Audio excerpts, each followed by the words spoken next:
Hello to all viewers. Thanks for joining me. For this episode, I did some photography. I went back to 20115 and picked up a Fujifilm X-A2.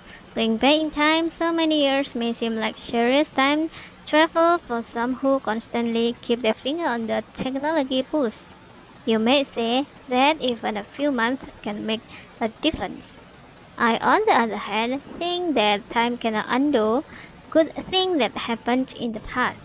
And I like to show you that the Fuji X-A2 is such an example. Come to think of it, if a camera was set to take a great picture in 2015, how is it possible that these images are no longer good?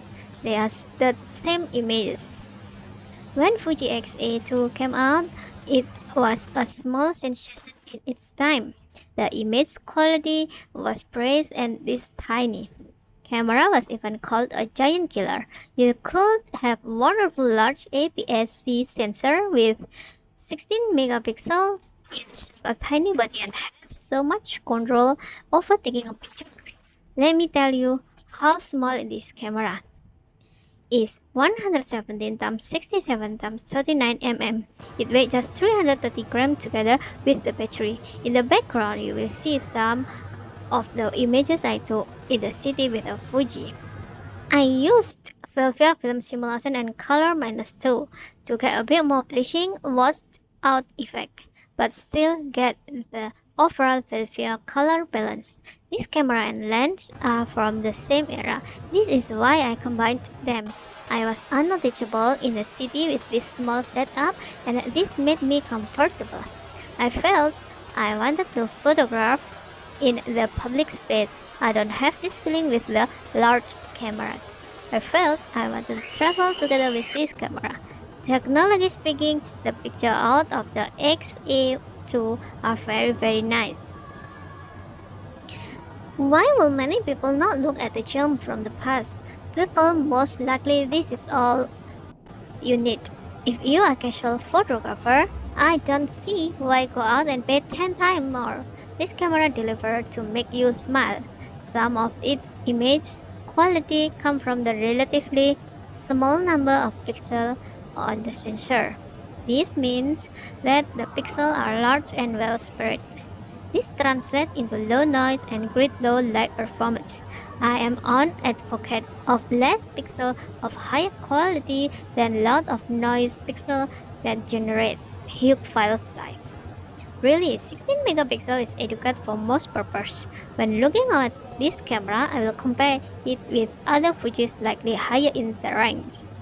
I will mostly talk about what it does not have and if it does matter, but it has a lot. For example, both the built-in flash and the hot switch. It has dedicated exposure compensation button in the corner. For some reason, it has no marking and you have to look at the screen to see what the value is. A small annoyance, nothing terrible here. It even has articulated back screen with 920,000 dots that turns up and down and comes out. Even somewhat newer X-A2 doesn't have that. And one more time, it has an APS-C sensor with dimension of 23.6 times 15.6 mm. This is great. The sensor is not an external like in the newer Fuji, but conventionally Bayer filter sensor. Does it matter if it delivers so well? The X-Trans is said to have a better mode control. One curious feature come up when modifying the images with GIMP. An average JPEG of its camera about 6 MB. If you are safe and don't want to increase the file size, you have to choose a quality setting of about 92. With the X-Trans sensor, I find this value is about 96. I am not entirely sure what means. The X-A2 has Wi-Fi. People should like that. This non-photography extra matter less in my book. What are some of the things that it doesn't have and I do miss? Most notable, there's no viewfinder. You take a picture like you did take with a cell phone, the non-professional way. The back screen is not touch sensitive. This is something I don't miss too much. Many of you will too. It has no time-lapse capability, meaning that you cannot program it to automatically take a picture every so many seconds. You only have just 5 Fujifilm film simulation, the most basic Brovia, Anesthesia, Velvia, like and white and sepia.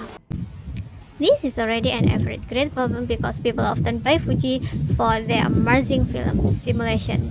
Fuji is known to be among the best brands for shooting JPEG. The camera has no external microphone part. This matters when making a video. I'm not planning on using this camera for video. It doesn't excel of that. Its best video setting are HD at 30 fps. Obviously, such a small camera has no weather protection or in-body images stabilization. The zoom lens of its own era have wonderful image stabilization too. The camera is made of plastic. Its build quality is maybe lower than we are using to seeing in Fuji's, but the camera feels really solid and does not feel cheap. Well, if you don't consider the flash. When it jumps out, it remains so delicately attached to the camera that I wonder if it will continue flying much further when I release it again next time.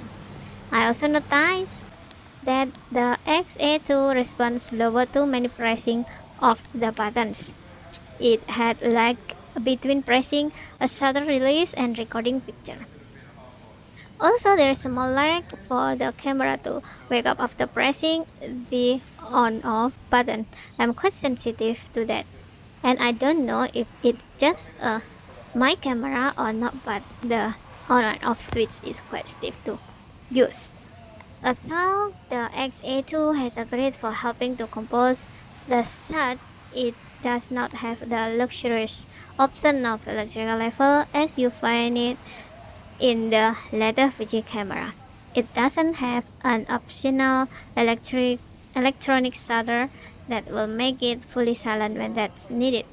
It may seem to you that I have been finding many things wrong with this camera. Not so.